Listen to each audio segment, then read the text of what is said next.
வணக்கம். இந்திய நேரப்படி மதியம் 1:30 மணி செய்திகள். முதலில் ஜெம் தலைப்பு செய்திகளை காணலாம். புல்வாமா தாக்குதலின் 6ஆம் ஆண்டு நினைவு தினம். வீரமரணம் அடைந்த வீரர்களுக்கு பிரதமர் மோடி அஞ்சலி. சென்னையில் நிலையான வளர்ச்சியை உறுதி செய்வதே அரசின் நோக்கம். முதலமைச்சர் மு.க.ஸ்டாலின் உரை. தவேக தலைவர் விஜய்க்கு ஒய் பிரிவு பாதுகாப்பு. மத்திய உள்துறை அமைச்சகம் உத்தரவு. மறைந்த ஜெயலலிதாவின் 27 கிலோ தங்க நகைகள், 1000 ஏக்கர் நிலம் தமிழ்நாடு அரசிடம் இன்று ஒப்படைப்பு. ஒவ்வொரு நாளும் காதலர் தினம்தான். துணை முதலமைச்சர் உதயநிதி ஸ்டாலின் காதலர் தின வாழ்த்து. சக வீரர்களை சுட்டுக் கொன்று தற்கொலை செய்து கொண்ட சிஆர்பிஎஃப் வீரர். மணிப்பூரில் அதிர்ச்சி. டாலருக்கு போட்டியாக பொது கரன்சியை உருவாக்க முயற்சிக்கும் பிரிக்ஸ் அமைப்பு செத்துப்போய் விட்டது. அமெரிக்க அதிபர் டிரம்ப் விமர்சனம். இனி விரிவான செய்திகளை காணலாம். புல்வாமா தாக்குதலில் உயிரிழந்த வீரர்களை பிரதமர் மோடி நினைவு கூர்ந்துள்ளார். ஜம்மு ஸ்ரீநகர் நெடுஞ்சாலையின் புல்வாமா பகுதியில் கடந்த 2019ஆம் ஆண்டு பிப்ரவரி மாதம் 14ஆம் தேதி மத்திய ரிசர்வ் போலீஸ் படையினர் சென்ற வாகனம் மீது பயங்கரவாதிகள் தாக்குதல் நடத்தினர். இந்த சம்பவத்தில் 40 மத்திய ரிசர்வ் போலீஸ் படை வீரர்கள் உயிரிழந்துள்ளனர். இந்த பயங்கரவாத தாக்குதல் இந்தியாவை உலுக்கியது. இந்த தாக்குதலின் 6ஆம் ஆண்டு நினைவு நாள் இன்று அனுசரிக்கப்படுகிறது. உயிர் தியாகம் செய்த வீரர்களுக்கு அரசியல் கட்சி தலைவர்கள் மரியாதை செலுத்தி வருகின்றனர். அந்த வகையில் புல்வாமா தாக்குதலில் வீரமரணம் அடைந்த வீரர்களை நினைவு கூர்ந்து பிரதமர் மோடி தனது எக்ஸ் தளத்தில் 2019ஆம் ஆண்டு புல்வாமா தாக்குதலில் நாம் இழந்த துணிச்சலான வீரர்களுக்கு மரியாதையும் அஞ்சலியையும் செலுத்துவதாகவும் அவர்களின் தியாகத்தையும் தேசத்திற்கான அசைக்க முடியாத அர்ப்பணிப்பையும் வருங்கால தலைமுறையினர் ஒருபோதும் மறக்க மாட்டார்கள் என்று தெரிவித்துள்ளார். சென்னையில் நிலையான வளர்ச்சியை உறுதி செய்வதே அரசின் நோக்கம் என்று முதலமைச்சர் மு.க.ஸ்டாலின் தெரிவித்துள்ளார். சென்னை நந்தம்பாக்கம் சென்னை வர்த்தக மையத்தில் கிருட்டாய் சென்னை சார்பில் கிருட்டாய் பேர்ப்ரோ 2025 கண்காட்சி இன்று முதல் 3 நாட்களுக்கு நடைபெறுகிறது. இந்த கண்காட்சியை தமிழ்நாடு முதலமைச்சர் மு.க.ஸ்டாலின் துவங்கி வைத்தார். அப்போது உரையாற்றிய அவர், கோவை, மதுரை, ஒசூர், திருச்சி, சேலம் உள்ளிட்ட 136 நகரங்களுக்கான திட்டங்கள் தீட்டப்பட்டு வருவதாகவும், கோவை, மதுரைக்கான முழுமையான திட்டம் அடுத்த மாதத்திற்குள் வெளியிடப்படும் என்று கூறினார். மேலும் சென்னையை சுற்றியுள்ள மீஞ்சூர், திருவள்ளூர், திருமழிசை, மாமல்லபுரம், செங்கல்பட்டு, காஞ்சிபுரம், மறைமலை நகர், ஸ்ரீபெரும்புதூர், பரந்தூர் பகுதிகளுக்கு புதுநகர வளர்ச்சி திட்டங்கள் தயாரிக்கப்பட்டு வருவதாக கூறினார். தொடர்ந்து பேசிய முதலமைச்சர், சென்னையில் நிலையான வளர்ச்சியை உறுதி செய்வதே அரசின் நோக்கம் என்றும், சென்னையில் உள்ள 12 ஏரிகள் சுற்றுச்சூழல்களுக்கு பாதுகாப்பு இல்லாத பகுதிகளாக மாற்றப்பட உள்ளன என்றும், செங்கல்பட்டு, மாமல்லபுரம் பேருந்து நிலையங்கள் அடுத்த ஆண்டு பயன்பாட்டுக்கு வரும் என்று அவர் கூறினார். ஒவ்வொரு நாளும் காதலர் தினம்தான் என்று துணை முதலமைச்சர் உதயநிதி ஸ்டாலின் காதலர் தின வாழ்த்து தெரிவித்துள்ளார். சென்னை பசுமை வழிச்சாலையில் உள்ள கபாலீஸ்வரர் கற்பகம்பாள் திருமண மண்டபத்தில் இந்து சமய அறநிலைத்துறை சார்பில் 30 இணைகளுக்கு துணை முதலமைச்சர் உதயநிதி ஸ்டாலின் திருமணத்தை நடத்தி வைத்தார். இவர்களுக்கு கட்டில், பீரோ என 60,000 மதிப்புள்ள சீர்வரிசை பொருட்கள், 4 கிராம் தங்கம் தாலி உள்ளிட்டவை வழங்கப்பட்டன. துணை முதலமைச்சர் உதயநிதி ஸ்டாலின் செய்தியாளர் சந்தித்தபின் போது அனைவருக்கும் காதலர் தின வாழ்த்துக்கள் தெரிவித்தார். மேலும் பேசிய அவர், காதலர் தினம் என்று சொன்னால் சிலருக்கு கோபம் வரும். காதலர் தினத்தை கொண்டாடக்கூடாது என கூறுவார்கள். காதலை கொண்டாடாமல் இருக்க முடியுமா? ஒவ்வொரு நாளும் காதலர் தினம்தான் என்று கூறினார். மேலும் நல்ல காதலர்களாக, நண்பர்களாக, ஒற்றுமையாக இருக்க வேண்டும் என புதுமண தம்பதிகளுக்கு அவர் வாழ்த்து தெரிவித்தார். ஜெயலலிதாவின் 27 கிலோ தங்க நகைகள், 1000 ஏக்கர் நிலம் இன்று தமிழ்நாடு அரசிடம் ஒப்படைத்தனர். சொத்து குவிப்பு வழக்கில் பறிமுதல் செய்யப்பட்ட ஜெயலலிதாவின் நகை நிலம் ஒப்படைக்கப்பட்டது. 1991 முதல் 96இல் ஜெயலலிதா முதலமைச்சராக இருந்தபோது வருமானத்துக்கு அதிகமாக சொத்து சேர்த்ததாக புகார் எழுந்தது. புகார் தொடர்பாக ஜெயலலிதா வீட்டில் லஞ்ச ஒழிப்பு போலீசார் சோதனை நடத்தினர். சோதனையின் போது வருமானத்திற்கு அதிகமாக 66.65 கோடி சொத்து வாங்கி குவித்ததாக வழக்கு பதிவு செய்தனர். வழக்கில் பறிமுதல் செய்யப்பட்ட 27 கிலோ நகை நிலத்தை தமிழ்நாடு அரசிடம் ஒப்படைக்க சிறப்பு நீதிமன்றம் உத்தரவு பிறப்பித்தது. தாவேகா தலைவர் விஜய்க்கு ஒய் பிரிவு பாதுகாப்பு வழங்கி மத்திய உள்துறை அமைச்சகம் உத்தரவிட்டுள்ளது. நடிகர் விஜய் கடந்த ஆண்டு பிப்ரவரி 2ஆம் தேதி தமிழக வெற்றிக் கழகம் என்ற கட்சியை தொடங்கினார். இதற்கிடையே 2026ஆம் ஆண்டு சட்டமன்ற தேர்தலை மையமாக கொண்டு தேர்தல் பணிகளை விஜய் மேற்கொண்டு வருகிறார். புதிய மாவட்ட செயலாளர்களை நியமித்து வரும் நடிகர் விஜய் சமீபத்தில் தேர்தல் யூகிக்க ஆலோசகர் பிரசாந்த் குமார் சந்தித்து அடுத்த ஆண்டு நடைபெறவுள்ள தமிழக சட்டசபை தேர்தல் குறித்து ஆலோசனை நடத்தினார். இதற்கிடையே தமிழக வெற்றிக் கழகத்தின் பொதுக்குழு கூட்டத்தை வருகின்ற 26ஆம் தேதி நடத்த முடிவு செய்யப்பட்டு உள்ளதாக தகவல் வெளியாகியுள்ளது. மேலும் மார்ச் முதல் வாரத்தில் விஜய் தமிழ்நாடு முழுவதும் சுற்றுப்பயணத்தை தொடங்க இருப்பதாக கூறப்படுகிறது. இந்த நிலையில் தாவேகா தலைவர் விஜய்க்கு ஒய் பிரிவு பாதுகாப்பு வழங்கி மத்திய உள்துறை அமைச்சகம் உத்தரவிட்டுள்ளது. விஜய்க்கு வழங்கப்பட உள்ள ஒய் பிரிவில் சிஆர்பிஎஃப் வீரர்கள், ஆயுதம் ஏந்திய காவலர்கள் என 8 முதல் 11 பேர் பாதுகாப்பு அளிப்பர் என்றும் கூறப்படுகிறது. விஜய்க்கு தமிழ்நாட்டிற்குள் மட்டும் ஒய் பிரிவு பாதுகாப்பு வழங்கப்படும் என்று தெரிவிக்கப்பட்டுள்ளது. டாலருக்கு போட்டியாக பொது கரன்சியை உருவாக்க முயற்சிக்கும் பிரிக்ஸ் அமைப்பு செத்துப்போய் விட்டது என்று அமெரிக்க அதிபர் டிரம்ப் தெரிவித்துள்ளார். இந்தியா, பிரேசில், ரஷ்யா, சீனா, தென்னாப்பிரிக்கா ஆகிய நாடுகள் அடங்கிய கூட்டமைப்பு பிரிக்ஸ் என்று அழைக்கப்படுகிறது. இந்தோனேஷியா, அரபு நாடுகள் சிலவும் இந்த அமைப்பில் புதிதாக இணைந்து உள்ளன. சர்வதேச வர்த்தகத்தில் அமெரிக்க டாலருக்கு மாற்றாக சொந்தமாக பிரிக்ஸ் நாணயத்தை உருவாக்க வேண்டும் என்பது இந்த அமைப்பின் ஆரம்ப கால திட்டங்களில் ஒன்றாக இருந்தது. டாலருக்கு மாற்று உருவாக்கும் முயற்சிக்கும் அமெரிக்க அதிபர் டிரம்ப் எதிர்ப்பு தெரிவித்து வருகிறார். இந்த நிலையில் பிரிக்ஸ் அமைப்பில் உறுப்பினராக உள்ள இந்தியாவின் பிரதமர் மோடி அமெரிக்காவில் சுற்றுப்பயணம் மேற்கொண்டு இருந்தார். அவரை அதிபர் டிரம்ப் இன்று சந்தித்து பேசினார். இந்த சந்திப்புக்கு முன்பாக பிரிக்ஸ் அமைப்புக்கும் அதிபர் டிரம்ப் எச்சரிக்கை ஒன்றை விடுத்துள்ளார். அதில் அமெரிக்க டாலருக்கு போட்டியாக தனி கரன்சி உருவாக்க நினைத்தால் 100% வரி விதிப்பை எதிர்கொள்ள நேரிடவும் என்றும் பிரிக்ஸ் அமைப்பு செத்துப்போய் விட்டது என்று அவர் கூறினார். டிரம்பின் இந்த பேச்சு பிரிக்ஸ் அமைப்பில் இடம்பெற்ற நாடுகள் மத்தியில் கடும் எதிர்ப்பையும் ஏற்படுத்தியுள்ளது. உத்தரப்பிரதேச மாநிலம் நொய்டாவில் சட்டவிரோதமாக தங்கியிருந்த 8 வங்கதேச புலம்பெயர்ந்தோர் கைது செய்யப்பட்டுள்ளனர். இது தொடர்பாக பேசிய டிஜிபி ராம்பதன் சிங், பெஜஹான் நடவடிக்கையின் கீழ் 8 வங்கதேசத்தினர் கைது செய்யப்பட்டு உள்ளதாகவும் அவர்களிடம் இருந்து போலி ஆதார் கார்டுகள் மற்றும் பான் கார்டுகள் பறிமுதல் செய்யப்பட்டதாக கூறினார். மேலும் 10 நாட்களுக்கு முன்பு கிஷன்கஞ்ச் வழியாக நொய்டா வந்ததாக அவர்கள் ஒப்புக்கொண்டனர். அவர்களிடம் இருந்து பறிமுதல் செய்யப்பட்ட அடையாள அட்டைகள் குறித்தும் விசாரணை நடத்தப்பட்டு வருவதாகவும், மேலும் சம்பந்தப்பட்ட அனைத்து ஏஜென்சிகளுக்கும் தகவல் தெரிவிக்கப்பட்டுள்ளது. மேலும் அடுத்த கட்ட நடவடிக்கை மேற்கொள்ளப்பட்டு வருவதாக அவர் கூறினார். தமிழுக்கு முதலிடம் கொடுக்காத வணிக நிறுவனங்கள் மீது சட்டப்பூர்வ நடவடிக்கை எடுக்கப்படும் என்று அமைச்சர் மு.பே. சாமிநாதன் எச்சரிக்கை விடுத்துள்ளார். உதகை தொகுதிக்கு உட்பட்ட இடங்களில் நடைபெறும் வளர்ச்சி பணிகள் குறித்த ஆய்வுக் கூட்டம் தமிழ் வளர்ச்சி மற்றும் செய்தித்துறை அமைச்சர் மு.பே. சாமிநாதன் தலைமையில் நடைபெற்றது. இதில் நீலகிரியில் நடைபெறும் அரசின் வளர்ச்சி பணிகள் குறித்து சம்பந்தப்பட்ட அதிகாரிகளிடம் கேட்டறிந்தார். பின்னர் செய்தியாளர்களிடம் பேசிய அமைச்சர், கடைகள், வணிக நிறுவனங்கள், தங்கும் விடுதிகள், தொழிற்சாலைகளில் வைக்கப்பட்டு உள்ள பெயர் பலகைகள் முதலில் தமிழில் இருக்க வேண்டும் என்றும், தமிழுக்கு முதலிடம் கொடுக்காத நிறுவனங்கள் மீது சட்ட நடவடிக்கை எடுக்கப்படும் என்று தெரிவித்தார். நம்முடைய தமிழ்நாடு அரசினுடைய தொழிலாளர் நலத்துறையும் இணைந்து ஒரு 2-3 கூட்டங்கள், அதிகாரிகளை கொண்ட கூட்டங்கள், நாங்கள் 2 அமைச்சர்களும் கலந்து கொண்ட கூட்டங்கள் மாண்புமிகு முதலமைச்சருடைய வழிகாட்டலோடு நடந்திருக்கிறது.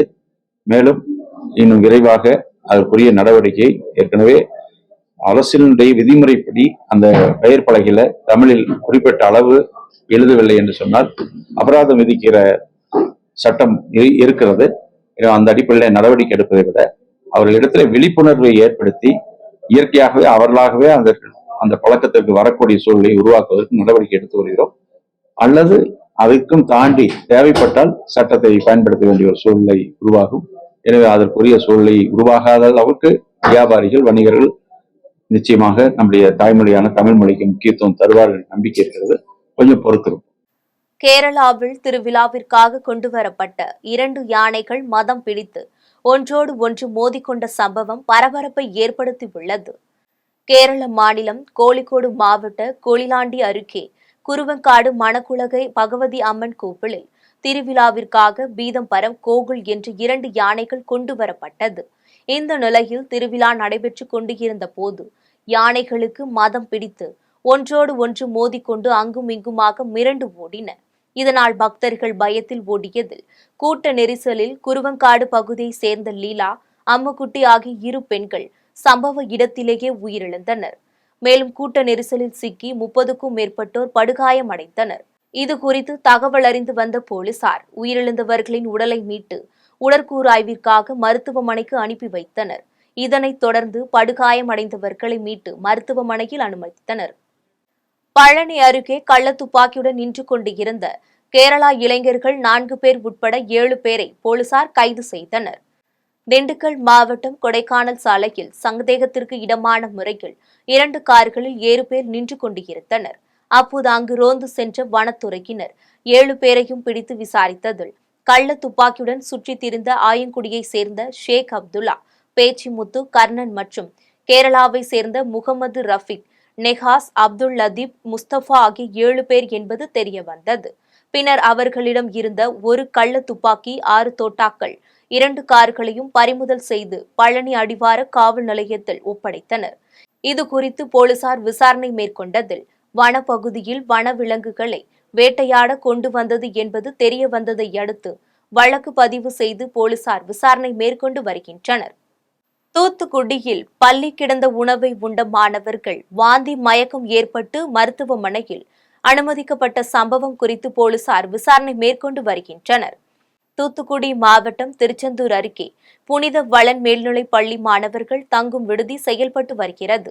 விடுதியில் 8 மாணவர்கள் தங்கி படித்து வரும் நிலையில் இரவு மாணவர்களுக்கு உண்ட உணவில் பள்ளி கிடந்ததைக் கண்டு மாணவர்கள் அதிர்ச்சியடைந்தனர். மேலும் அதனை அறியாமல் உண்ட மாணவர்களுக்கு வாந்தி மயக்கம் ஏற்பட்டு உள்ளது. இதனையடுத்து உடனடியாக விடுதி வார்டன் அனைவரையும் திருச்செந்தூர் அரசு மருத்துவமனையில் சிகிச்சைக்காக அனுமதித்தனர். இதுகுறித்து தகவல் அறிந்து வந்த குலசேகரப்பட்டினம் போலீசார் வழக்கு பதிவு செய்து விசாரணை மேற்கொண்டு வருகின்றனர். திருப்பத்தூரில் சென்னை பெங்களூர் தேசிய நெடுஞ்சாலை வழியாக தனியார் பள்ளி பேருந்து சென்று கொண்டிருந்த போது ஓட்டுநருக்கு திடீர் வலிப்பு ஏற்பட்டதால் பரபரப்பு ஏற்பட்டது. திருப்பத்தூர் மாவட்டம் வாணியம்பாடி அடுத்த செண்டியப்பனூர் பகுதியில் சென்னை பெங்களூர் தேசிய நெடுஞ்சாலை ஒட்டி தனியார் மேல்நிலைப் பள்ளி செயல்பட்டு வருகிறது.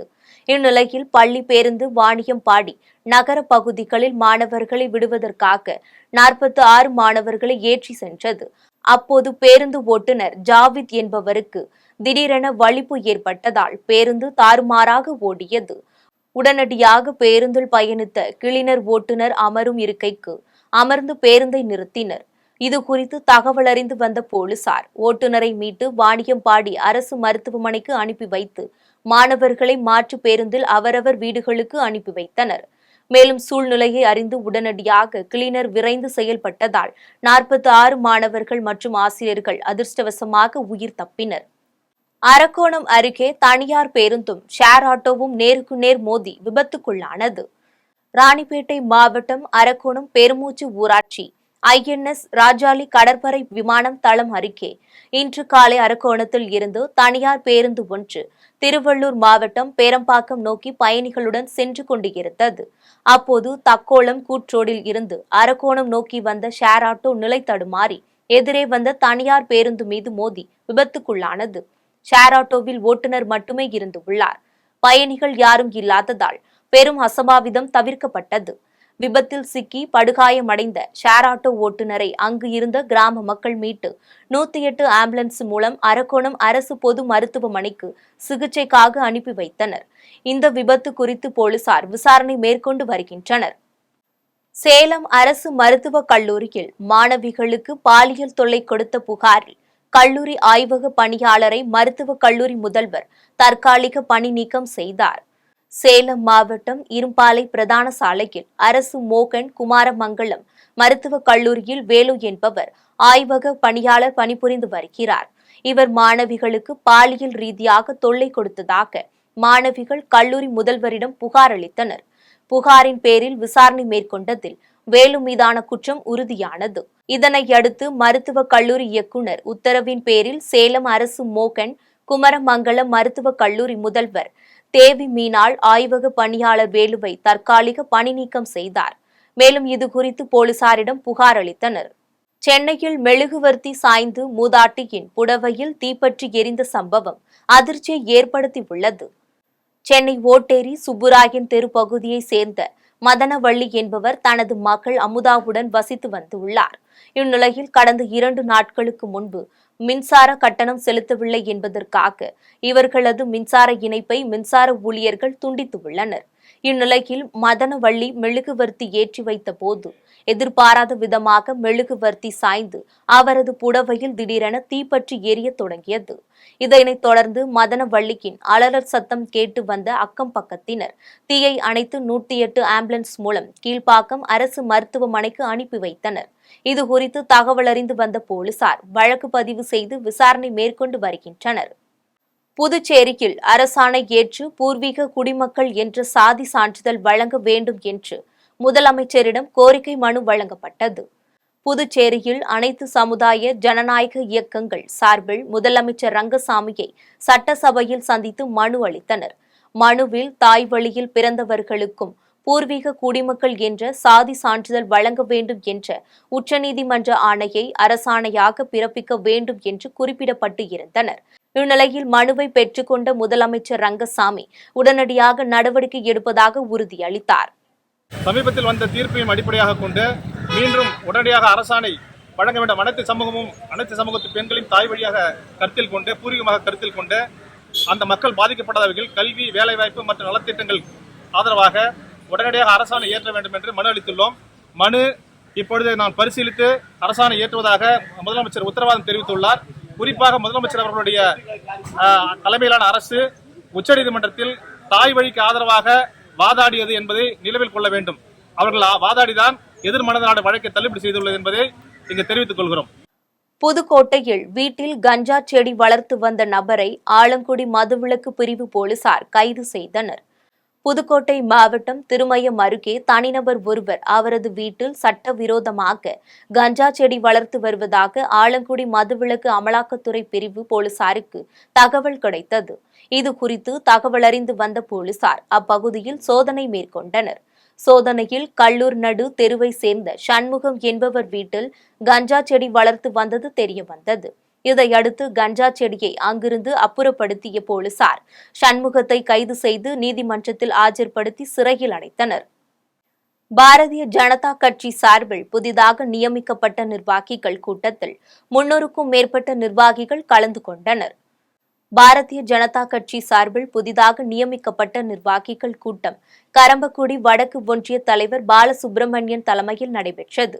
முன்னதாக புதிதாக பொறுப்பேற்று இருக்கும் மாவட்ட பாஜக தலைவர் ராமச்சந்திரனை கட்சி நிர்வாகிகள் பட்டாசு வெடித்து மேளதாளங்கள் முழங்க பேரணியாக அழைத்து சென்றனர்.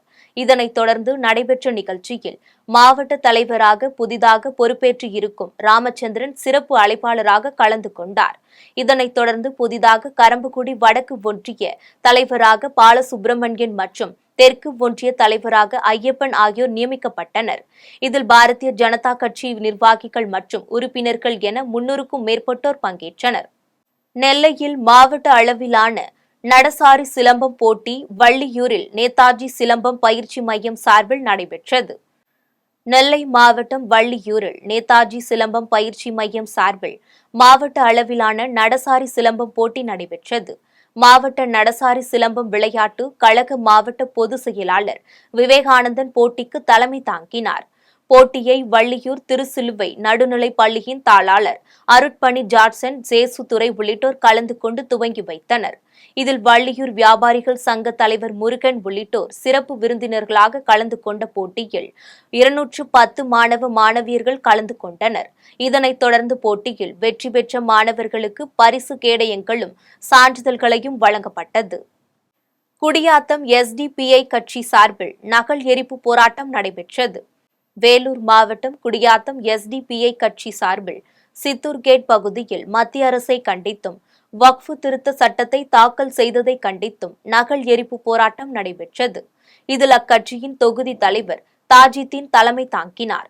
கட்சியின் மாவட்ட வர்த்தக அணி தலைவர் முகமது தல்கா கலந்து கொண்டு மத்திய அரசை கண்டித்தும் பாராளுமன்றத்தில் வக்ஃபு சட்ட திருத்தம் தாக்குதல் செய்ததை கண்டித்தும் கண்டன கோஷங்களை எழுப்பினர். பின்னர் திருத்த சட்ட நகலை எரித்ததால் பரபரப்பு ஏற்பட்டது.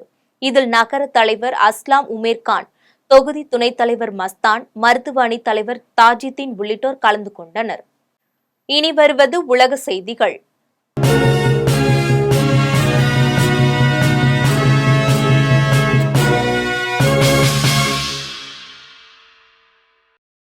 ஆப்கானிஸ்தானில் ஏற்பட்ட நிலநடுக்கம் ரிக்டர் அளவில் 4.2 பதிவாகியுள்ளது. ஆப்கானிஸ்தானில் இன்று காலை திடீர் நிலநடுக்கம் ஏற்பட்டது. காலை 7:32 மணி அளவில் ஏற்பட்ட இந்த நிலநடுக்கம் ரிக்டர் அளவுகோலில் 4.2 பதிவானதாக தேசிய நில அதிர்வு மையம் தெரிவித்துள்ளது. 125 கிலோமீட்டர் ஆழத்தில் ஏற்பட்ட இந்த நிலநடுக்கம் 36.56 டிகிரி வடக்கு அட்சரேகையிலும் 71.49 டிகிரி கிழக்கு தீர்க்க ரேகையிலும் இருக்கும் என முதலில் தீர்மானிக்கப்பட்டது. இந்த நிலநடுக்கத்தால் ஏற்பட்ட சேதம் மற்றும் பாதிப்பு குறித்து எந்தவித தகவலும் வெளியாகவில்லை என்பது குறிப்பிடத்தக்கது. இனி வருவது தங்கம், வெள்ளி விலை மற்றும் பங்குச்சந்தை நிலவரம்.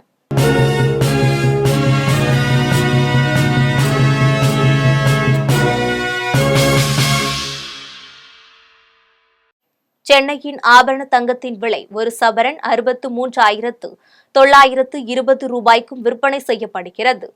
சென்னையில் இன்று ஆபரண தங்கத்தின் விலை கிராமுக்கு 10 ரூபாய் அதிகரித்து 7,990 ரூபாய்க்கு விற்பனை செய்யப்படுகிறது. மேலும் ஒரு சவரன் 80 ரூபாய் அதிகரித்து 63,920 ரூபாய்க்கு விற்பனை செய்யப்படுகிறது. 24 கேரட் தூய தங்கம் ஒரு சவரன் 69,728 ரூபாய்க்கு விற்பனை செய்யப்படுகிறது. மேலும் 1 கிராம் வெள்ளி 108 ரூபாய்க்கும் 1 கிலோ வெள்ளி 1,08,000 ரூபாய்க்கும் விற்பனை செய்யப்படுகிறது. மும்பை பங்குச்சந்தை இன்று சரிவுடன் காணப்படுகிறது. மும்பை பங்குச்சந்தை குறியீட்டு எண் சென்செக்ஸ் 359 புள்ளிகள் குறைந்து 75,779 புள்ளிகளில் வணிகமாகிறது. தேசிய பங்குச்சந்தை குறியீட்டு எண் நிப்டி 131 புள்ளிகள் குறைந்து 22,900 புள்ளிகளில் வணிகமாகிறது. மீண்டும் ஜெம் தலைப்பு செய்திகள். புல்வாமா தாக்குதலின் 6ஆம் ஆண்டு நினைவு தினம். வீரமரணம் அடைந்த வீரர்களுக்கு பிரதமர் மோடி அஞ்சலி. சென்னையில் நிலையான வளர்ச்சியை உறுதி செய்வதே அரசின் நோக்கம். முதலமைச்சர் மு.க. ஸ்டாலின் உரை. தவேக தலைவர் விஜய்க்கு ஒய் பிரிவு பாதுகாப்பு. மத்திய உள்துறை அமைச்சகம் உத்தரவு. மறைந்த ஜெயலலிதாவின் 27 கிலோ தங்க நகைகள் 1000 ஏக்கர் நிலம் தமிழ்நாடு அரசிடம் இன்று ஒப்படைப்பு. ஒவ்வொரு நாளும் காதலர் தினம்தான். துணை முதலமைச்சர் உதயநிதி ஸ்டாலின் காதலர் தின வாழ்த்து. சக வீரர்களை சுட்டுக் கொன்று தற்கொலை செய்து கொண்ட சிஆர்பிஎஃப் வீரர். மணிப்பூரில் அதிர்ச்சி. டாலருக்கு போட்டியாக பொது கரன்சியை உருவாக்க முயற்சிக்கும் பிரிக்ஸ் அமைப்பு செத்துப்போய் விட்டது. அமெரிக்க அதிபர் டிரம்ப் விமர்சனம். இத்துடன் ஜெம் செய்திகள் நிறைவடைகின்றன. மீண்டும் ஜெம் செய்திகள் மாலை 6 மணிக்கு. உடனுக்குடன் செய்திகளை காண gemlive.tv என்ற இணையதளத்தில் இணைந்திருங்கள். நன்றி, வணக்கம்.